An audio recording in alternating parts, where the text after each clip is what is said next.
Welcome to Parvati அம்மாச்சி சமையல். இன்றைக்கி நம்ம பார்க்க போகிற ரெசிபி இட்லி மாவு இல்லாத நேரத்தில் நம்ம இன்ஸ்டண்ட்டாக ஒரு தோசை ரெசிபி செய்யலாம். அதுவும் இது ஹெல்த்தியான தோசை ரெசிபி வேறு. வாங்க வீடியோக்குள்ளே போவோம். இந்த ரெசிபி எப்படி செய்யணும்னு பார்ப்போம்.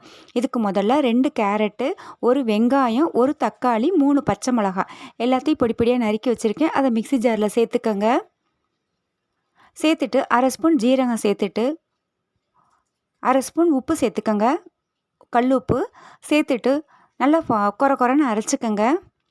அரைச்சதில் ஒரு 1/2 கப் கடலை மாவு சேர்த்துக்கங்க.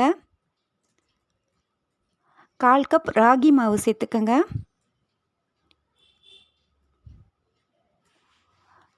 2 ஸ்பூன் அளவுக்கு ரவை சேர்த்துக்கங்க. ரவை சேர்க்கறதுனால நல்லா மொறு மொறுன்னு இருக்கும்.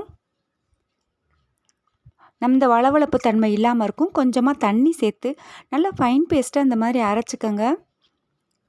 அரைச்சதை ஒரு பவுலில் சேர்த்துக்கங்க. இது ரொம்ப ஹெல்த்தியான தோசை வேறு. வெயிட் லாஸ் பண்ணுறதுக்கும் ஹெல்த்தியாக உதவும்.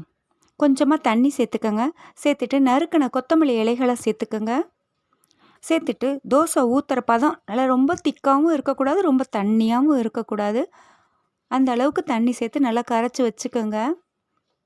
இந்த அளவு இருந்தால் போதும். நல்லா கல்ல சூடு ஆன உடனே நம்ம தோசைகளாக வார்த்து எடுத்துட வேண்டியது தான். நல்லா இழுக்கிறதுக்கு வரும். ஏன்னா நம்ம எல்லாமே அரைச்சி சேர்த்துருக்கோம். இது கொஞ்சம் அடை தோசை மாதிரி இருக்கும். ரொம்ப நல்லா இருக்கும். இன்ஸ்டண்ட்டாக ஊற்றி கொடுக்கறதுக்கு காலையில் பிரேக்ஃபாஸ்ட்டுக்கும் சாப்பிட்டுக்கலாம். ஈவினிங் டின்னருக்கும் நம்ம யூஸ் பண்ணிக்கலாம். இது தேங்காய் சட்னியோடு சாப்பிட்றதுக்கு ரொம்ப நல்லா இருக்கும். நான் தக்காளி சட்னியோடு பரிமாறியிருக்கேன்.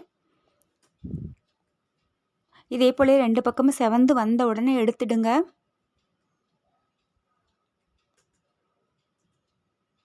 இது ராகி மாவு சேர்த்துருக்குறோம். கடலை மாவு வேறு, ப்ரோட்டீன் வேறு.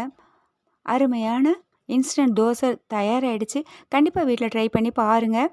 இந்த வீடியோ உங்களுக்கு பிடிச்சிருக்குன்னா லைக் பண்ணுங்கள், ஷேர் பண்ணுங்கள், சப்ஸ்கிரைப் பண்ணுங்கள். மறக்காமல் பெல் ஐக்கானை கிளிக் பண்ணுங்கள். தேங்க்யூ.